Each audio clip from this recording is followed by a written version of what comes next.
2,000 miles. Quite Christmassy, isn't it? Not too Christmassy. I mean, it's mentioned, but I mean, it's not a carol. Love the Pretenders. They've been great, haven't they? Been great for like 40 years. Are they that old? Yeah, more. Anyway, how are you?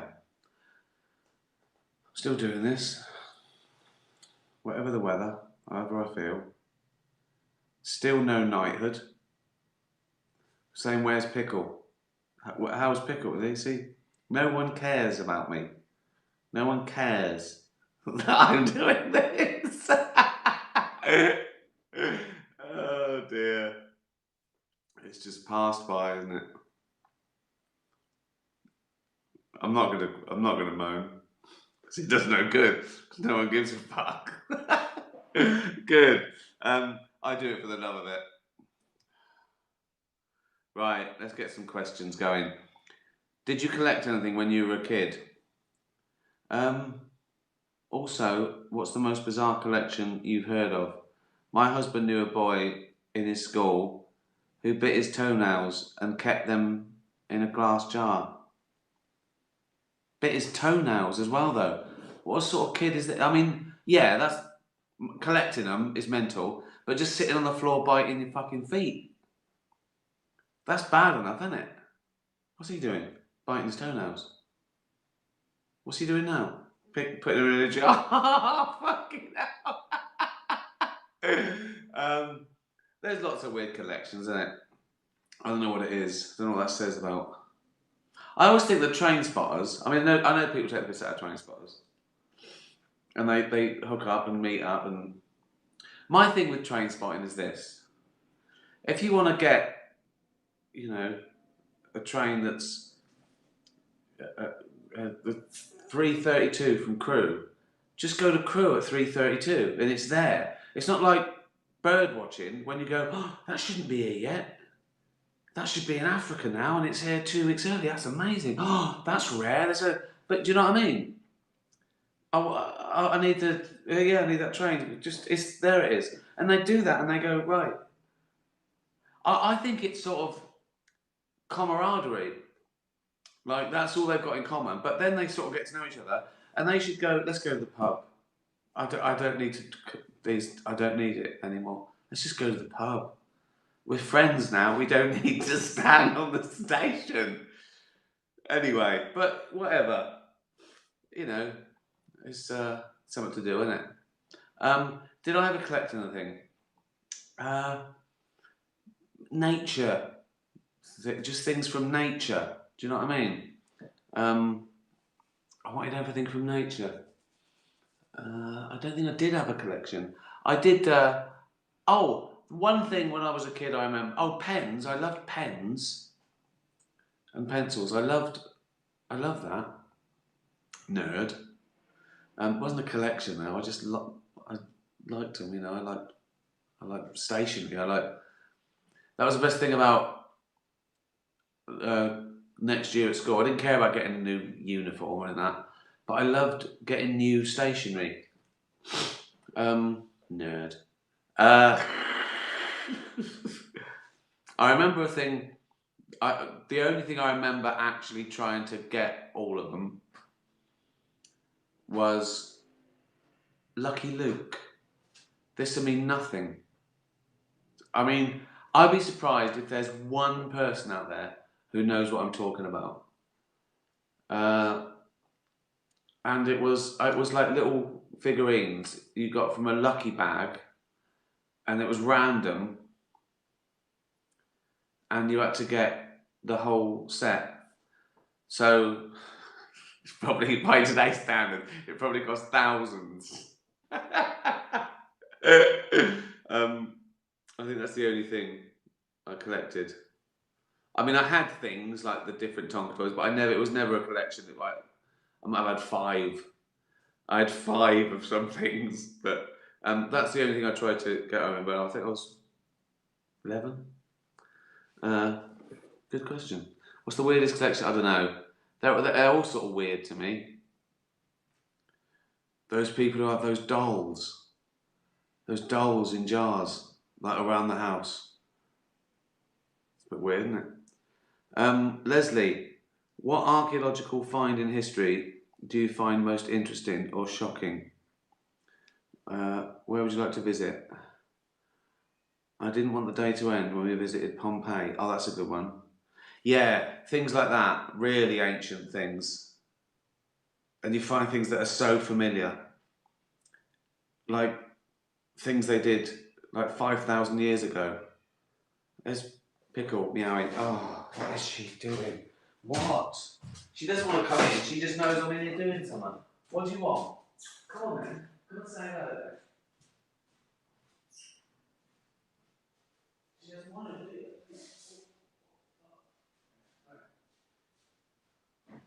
Right. You've been yowling. You've been yowling, so just say hello. Yowling for no reason. Right. There you go. Say hello. See? You're not missing a thing. Go on then. Don't knock the light over. Don't knock the light. Oh, God. Bye.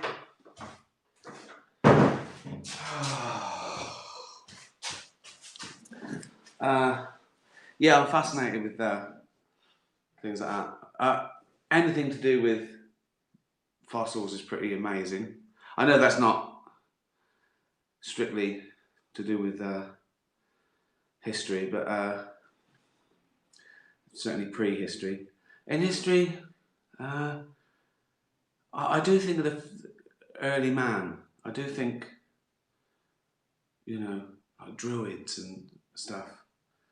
Because we're the same as them, we're the same species as we were 100,000 years ago, 200,000 years ago. A species lasts about 250,000 years. So if you've got like, a caveman or from 100,000 years ago and shaved them and put them in a suit, they could be a computer programmer. Do you know what I mean? That's what's fascinating. We had the same sort of hardware. So I think that cusp, I want to know when we migrated and everything. That cusp, early civilizations, fascinate me. Louise, I feel sad at the thought that we will never see David Brent or Derek again. Do you feel the same? You sort of, yeah. Do you think you will ever put out any new material for these iconic characters? I don't think so, but they sort of still exist. And I try and, when I end a series, I try and do it like it's a sort of flavour thing to come, and hopefully they're in a good sort of psychological spot. But that's nice to wonder what they're doing, I think. Because that means they sort of resonated. I might do, it's 20 years of Brent next year. I'm toying with doing a gig, like a special gig. But I don't know, I mean, that's sort of different, that's sort of outside the Brent world, because it's theatre. Because what's weird is, why would David Brent, I know I can sell more tickets than David Brent, if you know what I mean. David Brent, I could probably sell out Wembley as David Brent, but that doesn't make sense as David Brent. Why? How did he sell out Wembley? I've thought of that. I think in one of his tunes maybe got used as an advert, which it did. Free Love Freeway was used as an advert, but of course I got the money. But in the story it could be that Brent made a lot of money from that advert, and so I've toyed with that, but I won't do another series of them or a movie or anything like that. Never say never. Never say never. But yeah, probably not. Sarah, just watch David Brent Life on the Road. Well, there you go. Again, it makes you laugh your head off, it makes you cringe, and yet it's so sad. How do you manage to convey all these emotions at the same time? Well, I think you just sort of have to care about the character. And once you've spent a few hours with them, you get to see more sides of it. It's like real time sort of crunch down, because, you know, everyone's life is ups and downs, isn't it? And happy, then sad. And I just think you do it honestly. You do it realistically. If you're doing something quite realistically, if it's not surreal or hyper or throwaway or knockabout comedy or, you know, um, you know, broad, then you get to explore them a bit more. Yeah, David Brent, Life on the Road. That's quite Christmassy by the end. Not literally, but it becomes it starts sort of like a Monday sort of drudgery of 9 to 5, and ends quite upbeat. And I don't want to give anything away, but there's a Christmassy feel to it. So yeah, watch that. I don't know where it is now. It's back and forth. People have got different rights for it. So the BBC have had rights for it because it was a BBC original product, and Netflix made it, and they have it for a year, and then BBC show it and put it on. I don't know where it is at the moment. I think Amazon Prime might have it as well. So it's either on Netflix, DVD, Amazon, or BBC. But find it somewhere. Cheers. Thanks for watching. That was a good plug, that, wasn't it? I'm happy with that.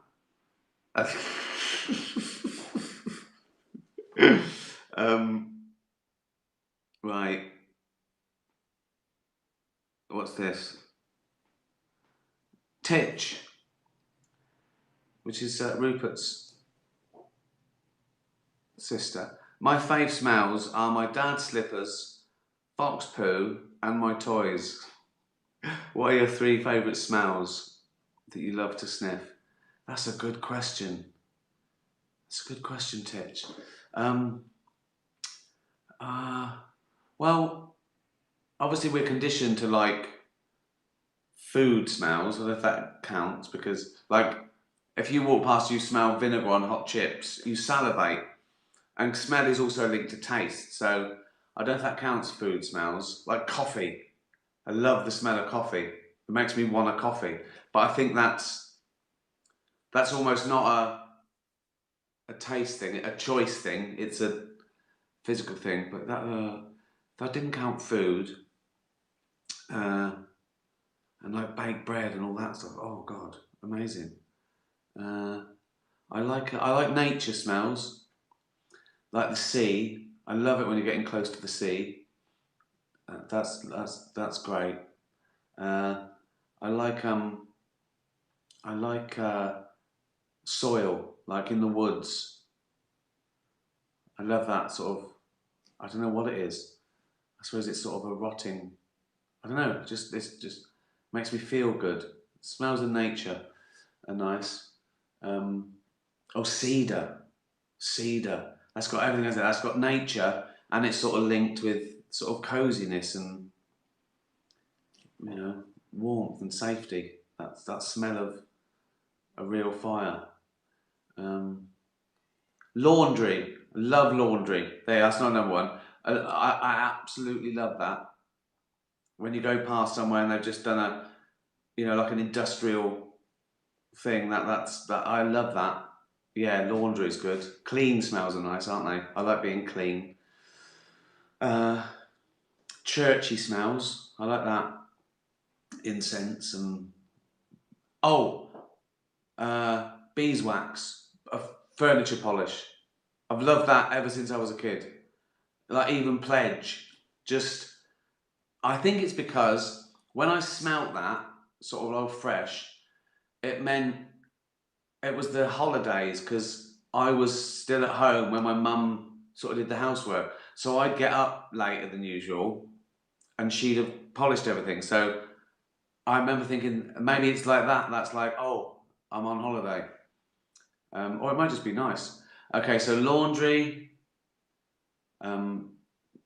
furniture polish, stroke churchy sort of smells, that, you know what I mean.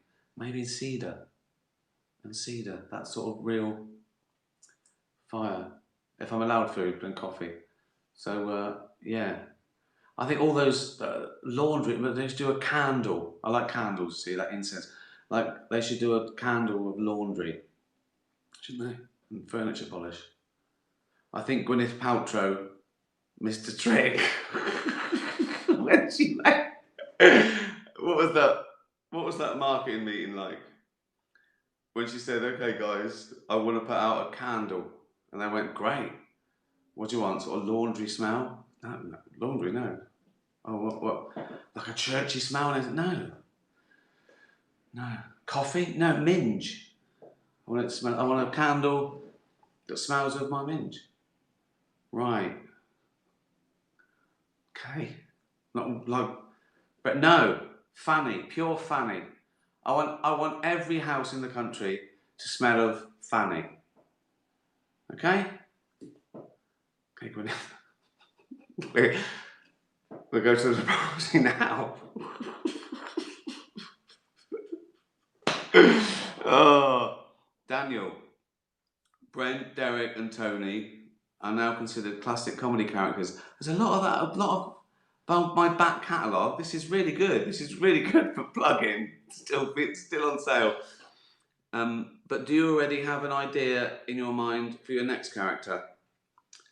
I know you had Derek before you created the show. Yeah, I have.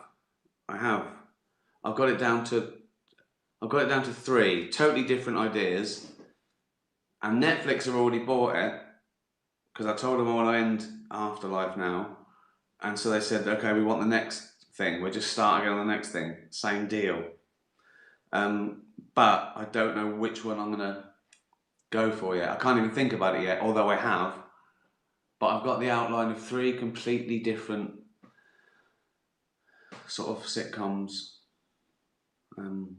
shows. They're not, they're not sitcom-y. One is quite sitcom-y. One is probably more sitcom-y than anything I've ever done. But yeah, I have. Yeah, I don't know what to do. Because it'd be 3 years of my life, and you want to, wish I'd done the other thing. And also, when you stop someone with such momentum that could keep going, which is fucking easier, I tell you, it'd be so much easier to do a 4th series of Afterlife. Which is the same with all my shows. It would have been much easier to do a 3rd and 4th series because it's all going. Starting again is hard, but it's more exciting artistically. So yes, I have, but I can't tell you anything about it in case someone rips it off. Emma, a totalitarian government has been elected, and you've been given 2 options for your new life. Here we go. It's going to end up with me in a bucket, isn't it? It usually does. Live self-sufficient in a submarine at the bottom of the sea without any interference. Or be a primary school teacher every day for the rest of your life. That's all right. That's all right.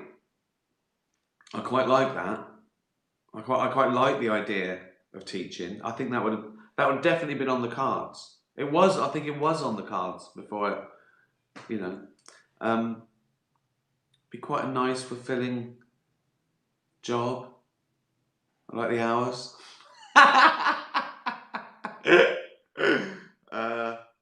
I mean, it's stressful. I get that. And I don't seem like, I know I don't seem like the right person, but I quite like teaching. But I mean, that is, again, the submarine bit scares me. That's what scares me more. Like if you say a space station or a submarine, I'm terrified of something going wrong. Whereas if you said like a sprawling mansion in the middle of the woods that I never had to see, and then I'm tempted. But because it's a submarine by myself, primary school teachers, not too bad. You could have made that a lot worse for me.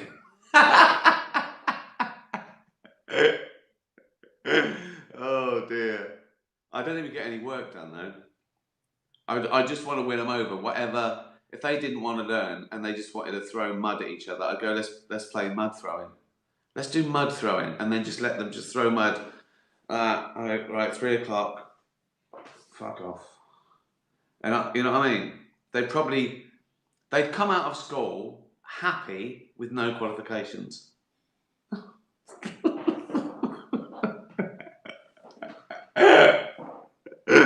I wish I'd gone to that school.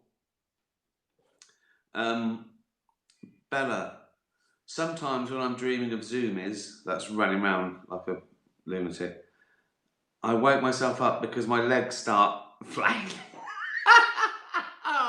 Oh, Bella. I will even fling myself out of bed with my enthusiastic dreams. Do you ever wake yourself up when you're dreaming? Yeah. Yeah. Nothing too energetic, but yeah, I'll have a nightmare every couple of months, and usually involves fucking spiders or vampires or some 10-year-old dreams. And now, sometimes I'll dream that I'm saying, Jane, wake me up, right? And and I think I'm saying that out loud, and I'm paralysed, and she can't hear me. I even dream that she's lying next to me, trying to wake me up, and sometimes she does, and sometimes it doesn't happen, and sometimes it feels like forever. So I've got two brains, like the one going through this horrible thing, then me going, Jane, wake me up, I'm having a horrible dream. That doesn't make sense, does it? Any psychiatrists? Oh dear. Leopold and Loveday. We're flying through these, aren't we? Oh God, there's loads. Bloody hell. The aliens are back, but just to probe your mind. Good. They ask Sir Ricky Gervais, take us to the spot in your planet where you think nature is the most amazing in its beauty. Where in the world would you go? Oh, that's great. Right, Canada and Scotland spring to mind of the things I've actually experienced. Which is weird because apparently Scotland used to be a bit of Canada with continental drift. It's come over and hit England. Probably why it's sort of similar, but without moose. Banff was, I think, one of the most breathtaking bits of natural beauty I've seen. But I haven't been to, those places like Bali or New Zealand or Hawaii. But I don't think I'm as in awe of some of those hot places or tropical places or desert places as I am sort of lush, temperate. Iceland, pretty amazing. That was pretty amazing. Of the things I've witnessed, I'd say Banff or bits of Scotland are amazing. I'll go Banff. There you go. I'll take him to Banff. I'll go, look at this. Look at that. But then for diversity, you want Africa, don't you? If you want aliens to go, fucking hell, what's an elephant? Giraffe. But if I was going to impress, I think it'd probably be Africa, wouldn't it? Just because of the diversity of nature. Gunnar, if we have similar thoughts, beliefs, and principles as you, would we be disciples of Gervaisism? Gunnar's, I think Gunnar drinks. You mean Gervaitheists? We've done this. Come on, Gunnar. You've done this. It's the worst cult ever, isn't it? Because you don't have to join, you don't have to pay, you don't have to stay, and you don't have to respect me. So, Joey, you've been given the opportunity to ask Pickle 3 questions, and get sensible responses in English. The fact that you could speak, but it wouldn't take it seriously. What a waste! It's really clever and articulate and speaks English, but it doesn't. No, it's just a bad. It doesn't want to. I don't want to answer. I'll take the fifth. I'll take the fifth. Oh, come on! You're the only cat that talks. I don't want to. I don't want to do it. I don't want to be part of this documentary. What 3 questions would you ask? Would you ask Ollie the same, or would they be different? Again, I'd say, are you happy here? Are you happy? Yeah. Okay. What one thing would make your life better? It'd be great if they said a dog. I go, brilliant. We thought you'd hate that. Are you happy? What would make your life better?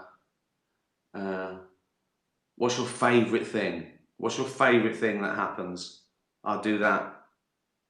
Do you like me when you're in the laundry basket? Do you like me keep coming in and waking you up by grabbing your belly? Or would you rather sleep? Oh, Freya, my dad has a question. Would you consider doing another series of the Ricky Gervais Show, but with Colin COVID as your guest? Someone asked where I got that. I think I was in fan mail. I'd like to do the Ricky Gervais Show, but it's just Colin. I just voice him, and it's just Colin. No discussion, no talking, just Colin talking about. Maybe I'll have to be involved, but imagine what a proper breakdown that way. I could get it commissioned. I could Ricky and Colin, right? And it's me talking to a virus, and I know I could get it commissioned. Not because I'm amazing, right? But because people commission shit. Should I try it? Shall I get? I'd prove it to you. I could get. I could write it in an hour, do a pilot on here, and I could get Ricky Talks to Colin COVID commissioned. 6 parts. Why would I? Just to annoy people. Be good, wouldn't it?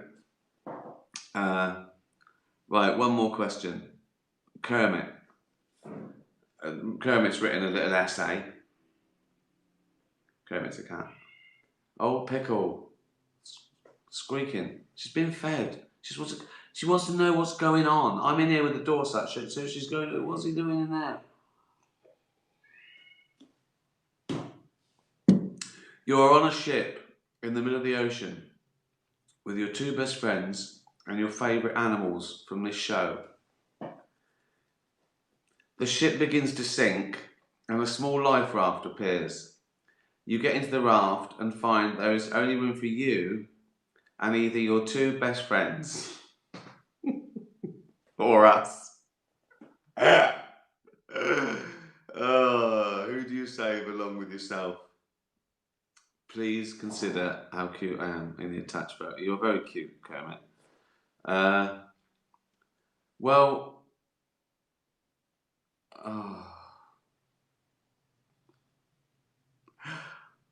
As my 2 best friends aren't watching, I'd save you guys. They can swim.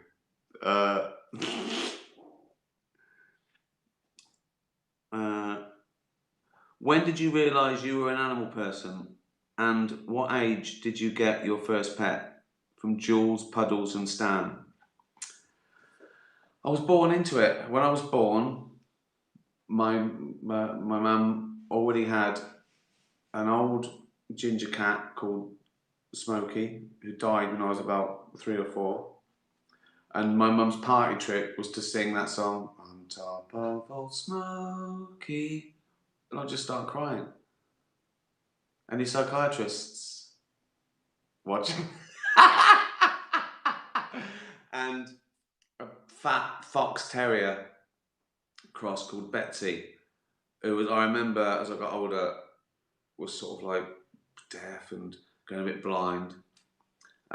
So I sort of had and lost my first cat from when I was born to about 4 or 5, and then Betsy died when I was about. I had it all my life until the age of about 10. And after Smokey died, I got my first cat, a big tabby actually called Paddy. And then when Betsy died, I got my first dog, a black Labrador called Lucky.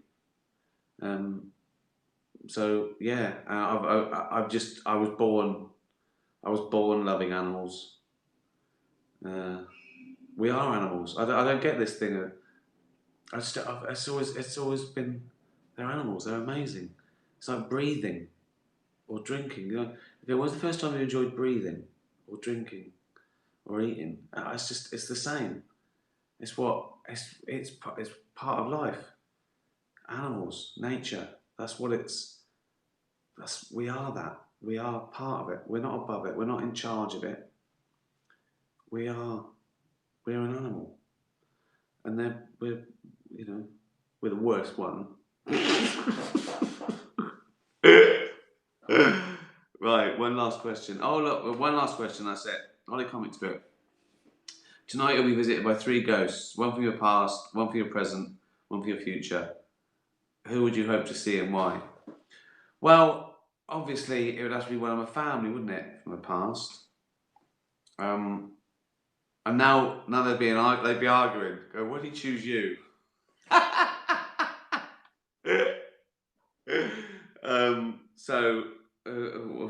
If they say it can't be family, then because it's too, I use them all like well, from your past. God, that's tricky, isn't it?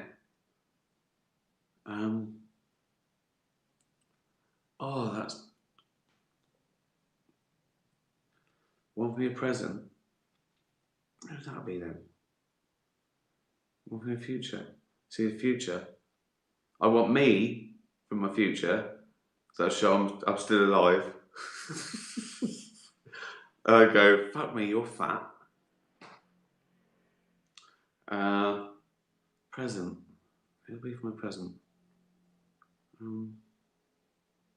This is too hard. Ghost as well. Freak you out. I just for my present. I go, I'm seeing you tomorrow, mate. One from the past.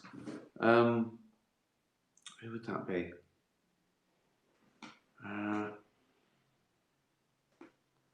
I could do pets, couldn't I? That's too hard as well. That's too hard. It's too difficult, this question.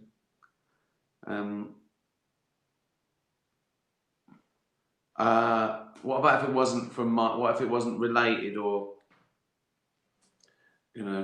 like Bowie? I like Bowie. I go, what do you think? Are you been watching this shit? You go, yeah, it's awful, mate. What's the present? Oh God, this is so difficult. I don't really visit by anyone ever. Ghosts or what? Honestly, the door goes. I go, what the fuck's that?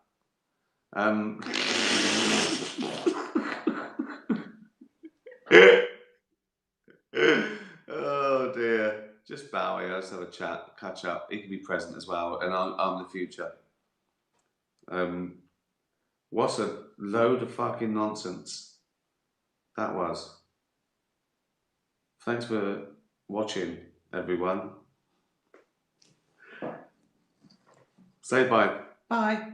Oh, it's Colin. Hello, and now on Channel 5, Ricky and Colin. Hiya, hi gang. Hello. Shut up. You fucking stupid twat. Now the news. Have a nice week, everyone. Be nice to animals.